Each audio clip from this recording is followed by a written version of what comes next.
Olá, boa noite. Começa agora o Jornal da Justiça desta sexta-feira, 1º de janeiro de 2021. O Supremo Tribunal Federal já definiu as pautas das 37 sessões plenárias que a Corte vai realizar no primeiro semestre deste ano. A seleção foi divulgada com antecedência pelo presidente do STF, ministro Luiz Fux, e traz temas como direito ao esquecimento, regulamentação de jogos de azar e os limites da publicidade infantil. E você confere ainda na edição de hoje. CNJ divulga resultados da Política Nacional da Justiça Restaurativa em 2020.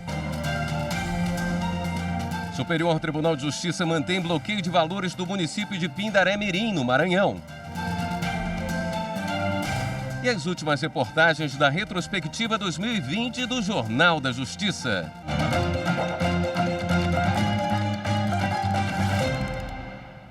Mais de 50 processos já estão pautados para julgamento no plenário do Supremo Tribunal Federal neste ano.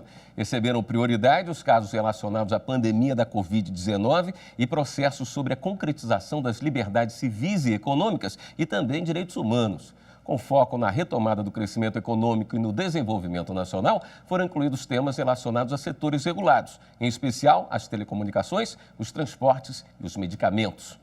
Confira agora alguns dos destaques da pauta de julgamentos. Nos 6 primeiros meses estão previstas 37 sessões plenárias do STF.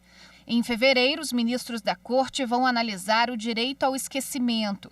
Com repercussão geral reconhecida, o tema diz respeito a familiares da vítima de um crime praticado em 1950, que questionam a utilização da história em programa televisivo. Outro assunto que está na pauta é a possibilidade de o presidente da República, Jair Bolsonaro, prestar depoimento por escrito no inquérito que investiga interferência do Poder Executivo na Polícia Federal.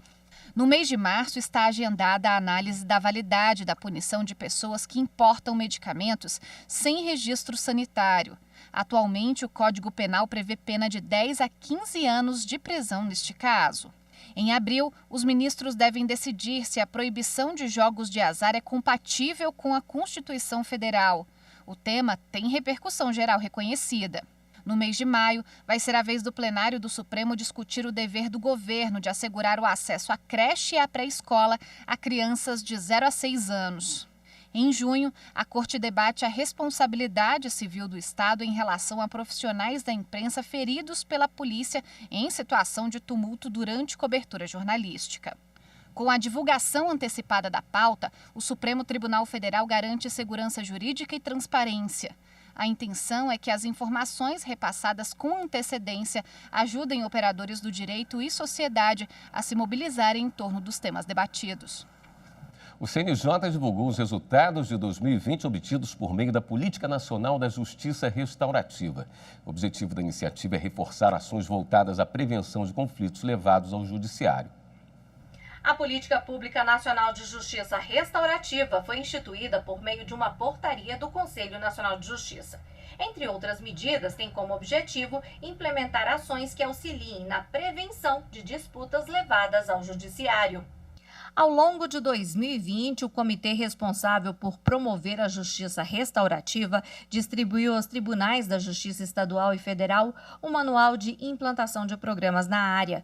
Organizado em 10 passos, o manual trata desde o local da justiça restaurativa, no organograma do tribunal, até o treinamento de quem atuará no projeto da justiça restaurativa. Essa cartilha, distribuída aos tribunais, está disponível no site cnj.jus.br e pode ser acessada e baixada por qualquer cidadão.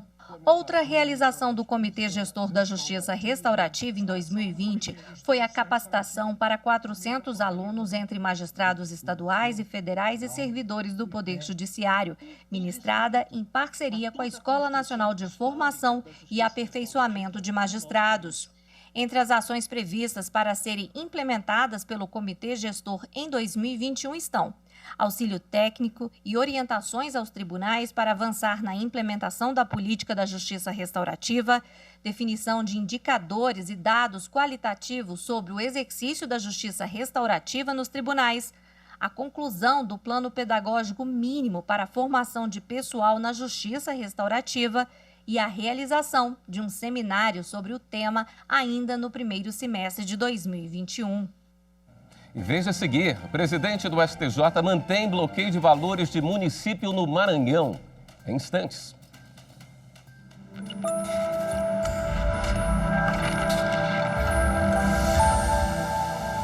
A Constituição de 88 tem uma importância fundamental. É o nosso documento fundacional. Como diz o meu querido amigo e eterno professor Carlos Aires Brito, é o alfa e é o ômega, é a bússola e é o norte. É o documento que contém a política e é o documento que nos faz ser civilizados. O presidente do Superior Tribunal de Justiça, ministro Humberto Martins, manteve o bloqueio de valores do município de Pindaré-Mirim, no Maranhão. O presidente do STJ manteve decisão que determinou o bloqueio de cerca de quase 3 milhões de reais na conta bancária do município de Pindaré-Mirim, no estado do Maranhão. O ministro Humberto Martins definiu que o bloqueio deve ser mantido até o julgamento do mérito de mandado de segurança impetrado pelo prefeito eleito do município, Alexandre Colares Bezerra Júnior. O mandado de segurança foi impetrado contra a decisão da 2ª Câmara Cível do Tribunal de Justiça do Maranhão, que determinou a conversão em renda do valor, que havia sido bloqueado em uma execução fiscal ajuizada pelo município contra o Banco do Brasil, e sua utilização imediata pela municipalidade. Para o prefeito, a decisão é ilegal e ofende o direito do município de integridade dos cofres públicos e de transparência no uso das verbas públicas. Ao deferir o pedido de liminar no mandado de segurança, o Tribunal Maranhense chegou a determinar a suspensão da conversão da quantia em renda até o julgamento final do processo, mas o valor já havia sido transferido para a conta do município. O prefeito pediu então o bloqueio da quantia, o que foi aceito pelo relator. O município recorreu ao STJ, alegando que, por ainda não ter sido empossado, Alexandre Colares Júnior não teria legitimidade para proteger direito líquido e certo da municipalidade. Ao analisar o pedido de suspensão de segurança, o ministro Humberto Martins entendeu que não foi comprovado em que sentido a ordem, a saúde, a segurança e a economia públicas estão sendo afetadas pelo não repasse dos valores. Segundo o presidente do STJ, as alegações apresentadas revelam mero inconformismo da municipalidade no que diz respeito às conclusões do Tribunal Maranhense, de que, conforme a legislação aplicável à execução fiscal, valores pecuniários somente poderão ser levantados após o trânsito em julgado da decisão de mérito. Sendo assim, o ministro indeferiu o pedido de suspensão de segurança do município. A Justiça Comum deve julgar uma ação sobre irregularidades no Sindicato de Servidores Públicos do Mato Grosso do Sul. O Tribunal Superior do Trabalho entendeu que a competência do caso não é da Justiça do Trabalho.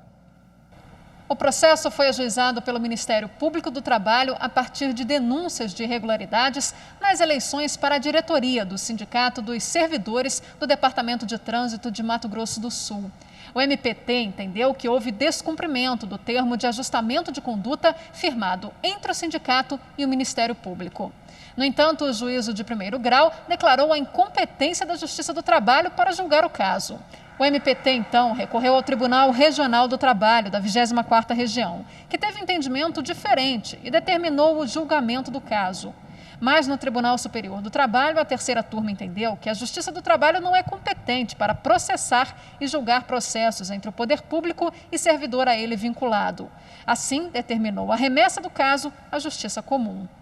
O caso chegou então à seção 1 de dissídios individuais. O relator, ministro Alexandre Ramos, seguiu o entendimento da terceira turma e observou que a jurisprudência do TST segue o entendimento do Supremo Tribunal Federal, de que não é da competência da Justiça do Trabalho as ações ajuizadas por sindicatos que digam respeito a trabalhadores submetidos ao regime estatutário.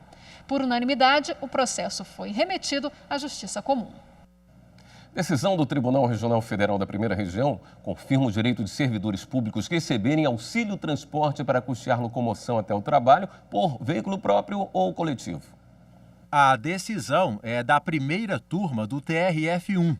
Os desembargadores reconheceram o direito de servidores públicos civis do Exército que se deslocam da casa para o trabalho utilizando veículo próprio de receberem os valores referentes ao auxílio transporte. Segundo o relator do caso aqui no tribunal, desembargador Jamil Rosa, apesar de a medida provisória que instituiu o benefício tratar de transporte coletivo, a jurisprudência já afirmou o entendimento no sentido de que o auxílio é devido ao custeio das despesas realizadas pelo servidor para deslocamento de casa para o trabalho, independente de que o faça por meio particular ou coletivo. Eu entendo que foi uma decisão adequada e uma decisão correta, porque ainda que o servidor público ele utilize o veículo próprio dele para fazer esse deslocamento, ele está fazendo o deslocamento em prol da atividade que ele vai prestar ao órgão público. E no próximo bloco a gente encerra a retrospectiva 2020 do Jornal da Justiça. Volto já.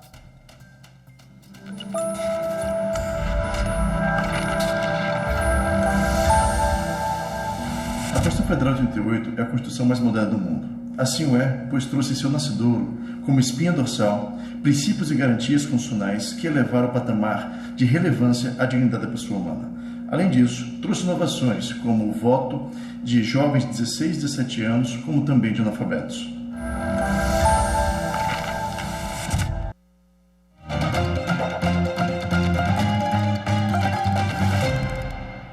Estamos de volta agora com as últimas reportagens da retrospectiva 2020 do Jornal da Justiça. O plenário do Supremo Tribunal Federal decidiu em 2020 que a administração pública deve flexibilizar data e horário de concurso e estágio probatório a quem alegue restrições por motivo de crença religiosa. A Corte entendeu que o poder público pode, no entanto, negar eventuais pedidos, fundamentando essa decisão. Veja na reportagem de Ricardo Moreira.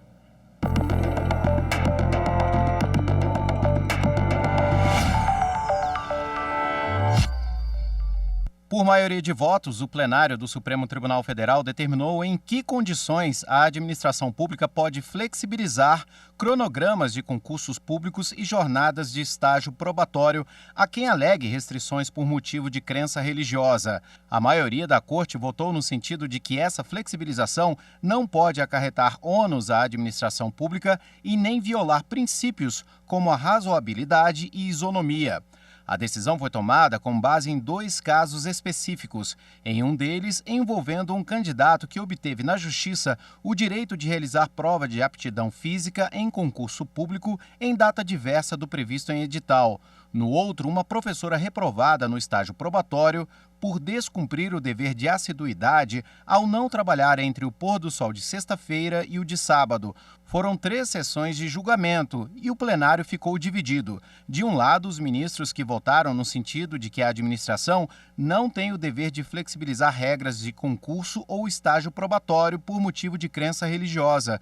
Os ministros Dias Toffoli, Gilmar Mendes e Nunes Marques integram o grupo que seguiu esse entendimento. Quantas comarcas sequer tem juiz? E daqui a pouco o juiz diz que não atua no plantão. E essa questão vai se colocar. Ou o médico.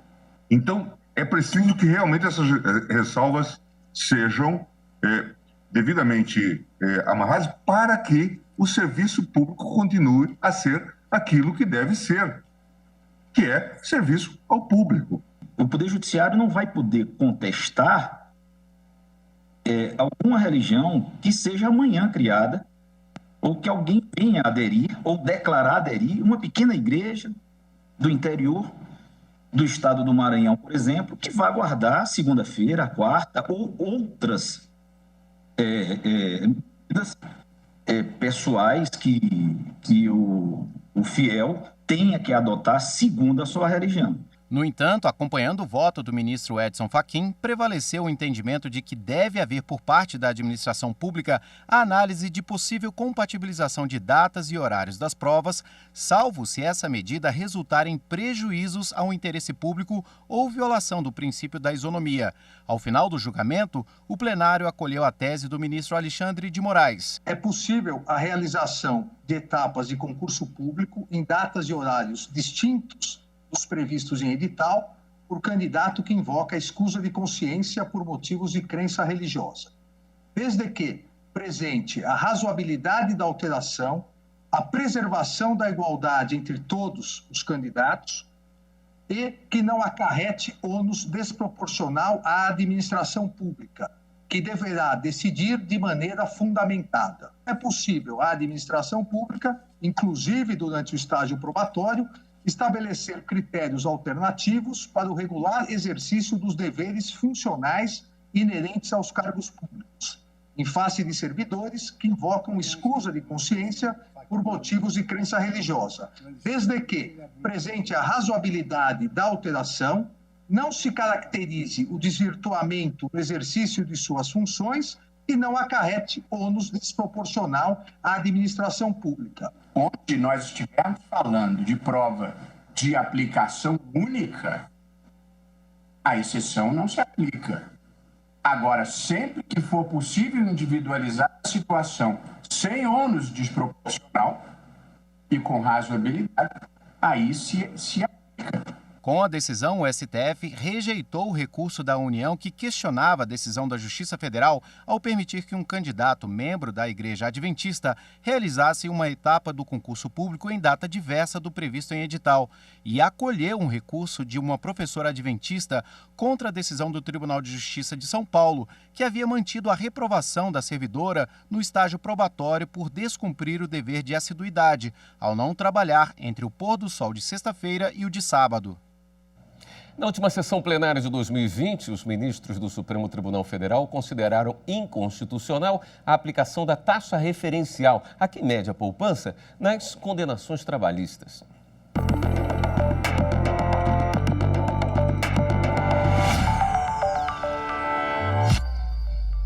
O julgamento foi conduzido pela vice-presidente do Supremo Tribunal Federal, Rosa Weber, porque o ministro Fux se declarou impedido para votar no julgamento de 4 ações da relatoria do ministro Gilmar Mendes sobre correção monetária de créditos trabalhistas e depósitos recursais. 5 ministros acompanharam o relator, julgaram como inconstitucional a aplicação da taxa referencial, chamada de TR, como índice de correção monetária nas condenações por débitos de direitos trabalhistas na Justiça do Trabalho. E também inconstitucional o uso do índice da poupança para a correção de depósitos recursais. O tema foi retomado com voto vista do ministro Dias Toffolo, que, como a maioria, entendeu que a taxa referencial não acompanha a perda inflacionária e, por isso, é prejudicial na recomposição da perda da moeda. Nesse sentido, mostra-se razoável a proposta apresentada pelo eminente ministro Gilmar Mendes, no sentido de buscar, na regra de atualização das condenações cíveis, o IPCA na fase pré-judicial e a taxa Selic a partir da citação. O ministro Nunes Marques foi o último a votar e também acompanhou o relator para que sejam aplicados, enquanto o Poder Legislativo não determinar outro índice, o IPCA na fase antes da execução da sentença e a Selic a partir da citação. Entre a citação inicial e a satisfação do credor, enquanto não houver lei disciplinando a questão, deve-se usar o índice genérico de correção previsto em lei para atualizar o valor da condenação civil, e não mais um índice que reflita preços ao consumidor. Os ministros Ricardo Lewandowski, Rosa Weber, Marco Aurélio e Edson Fachin foram vencidos. Agora, com os votos da maioria dos ministros, podem ser aplicados os 2 índices, IPCA e Selic, como correção nas ações trabalhistas. No discurso de encerramento do ano judiciário, o presidente do Supremo Tribunal Federal, ministro Luiz Fux, fez um balanço dos julgamentos e destacou o papel do tribunal para enfrentar a pandemia da Covid-19. Diz que o Supremo reagiu às adversidades, inovou seu modelo de gestão e se abriu internacionalmente. Sobre 2021, o ministro Luiz Fux diz que será um ano com mais desafios, mas também de revitalização nacional.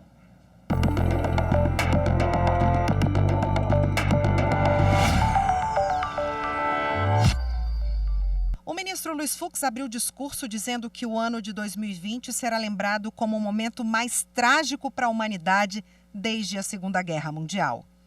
A insondável pandemia do Covid-19 permanece uma adversidade profunda que nos tem custado milhões de vidas em todo o mundo.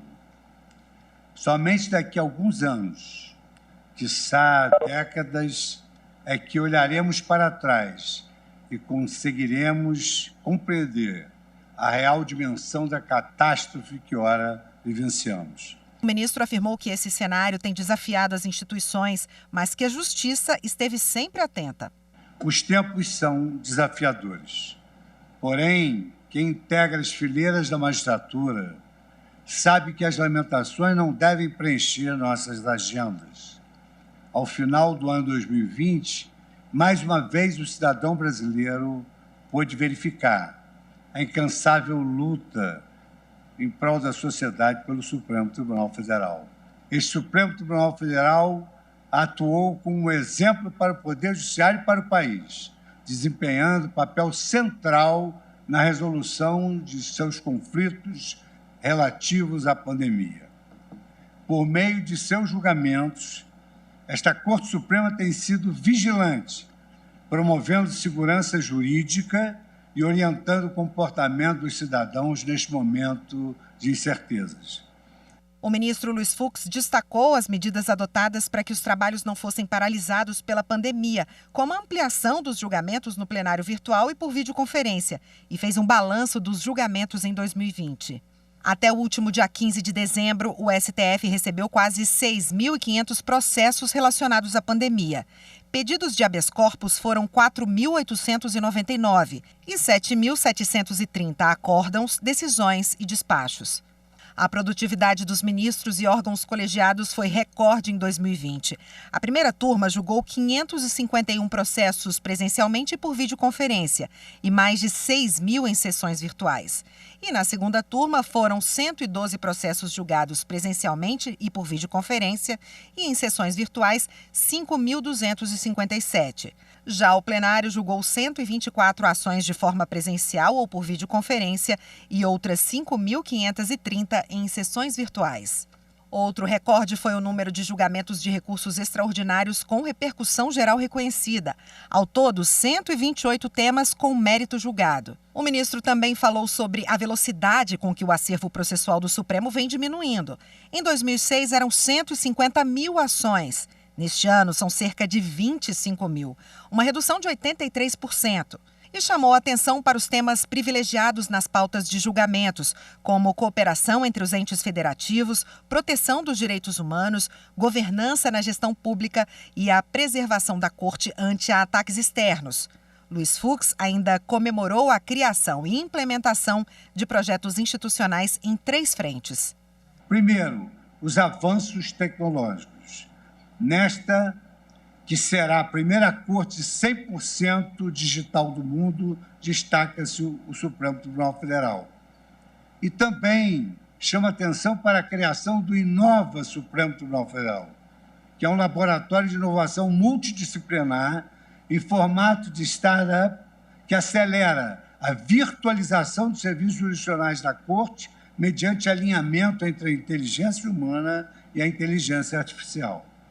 Segundo, muito expressivo, a internacionalização da Corte, em especial por meio de sua aproximação com a Agenda 2030 da ONU.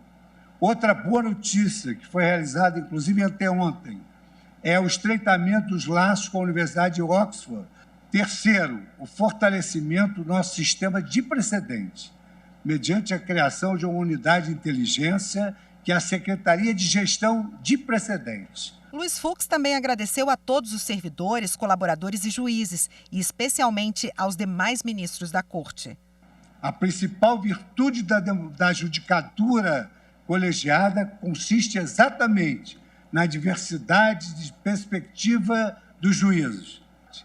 Em sede de jurisdição constitucional, na nossa nobre e difícil função, não existem casos fáceis e nem respostas únicas.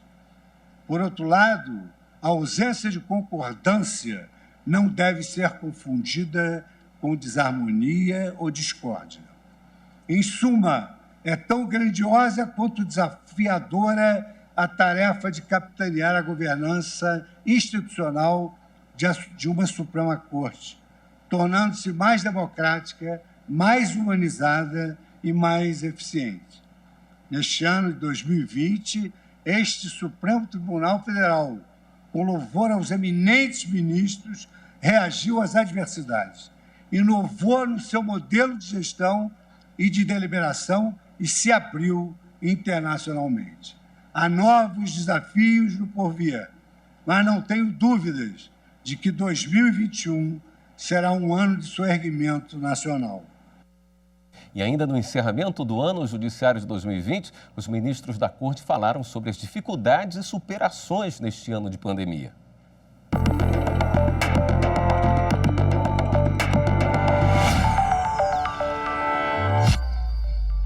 Tive a oportunidade de, substituindo Vossa Excelência, sentar nessa cadeira da presidência do Supremo Tribunal Federal e vendo o plenário vazio, confesso que senti um aperto no coração, mas ao mesmo tempo pensei, continuamos juntos e vamos continuar juntos com esperança. É isso que importa, é isso que vale. A instituição está muito acima de qualquer um de nós que a compomos. Nós trabalhamos sem interrupção durante todo esse período de grandes dificuldades. A expansão do plenário virtual foi algo antecipador e permitiu que, de alguma forma, o tribunal respondesse a esses desafios. Estamos juntos, continuamos juntos. Foi um ano que, também à maneira de um outro poeta, Vinícius de Moraes, se perdemos algumas ilusões, temos que nos cuidar para não perder os nossos sonhos. Ilusões passam, o outro nome do ser humano é sonho. Eu espero que este nós não percamos e estamos juntos aqui para que cada brasileiro possa manter os seus. Sabemos que a Corte não para, o Judiciário não para, e não parará na pena de Vossa Excelência e da ministra Rosa. Desejo, então, um bom período de trabalho a Vossa Excelência, àqueles juízes e auxiliares colaboradores que estarão ao lado da presidência. O Supremo Tribunal Federal esse ano se destacou no combate à pandemia e, como gosta de dizer a ministra Carmen Lúcia, ao pandemônio. O Supremo Tribunal Federal se dedicou e dedicou sua pauta ao combate à pandemia, à possibilidade de possibilitar o governo, o executivo, a trabalhar, de garantir à população todos os meios de profilaxia e agora da vacina, mas também combater o pandemônio, principalmente causado pela sucessão de atos antidemocráticos no início do ano. Esta edição do Jornal da Justiça fica por aqui. Para você, uma boa noite, um bom fim de semana e um ótimo 2021.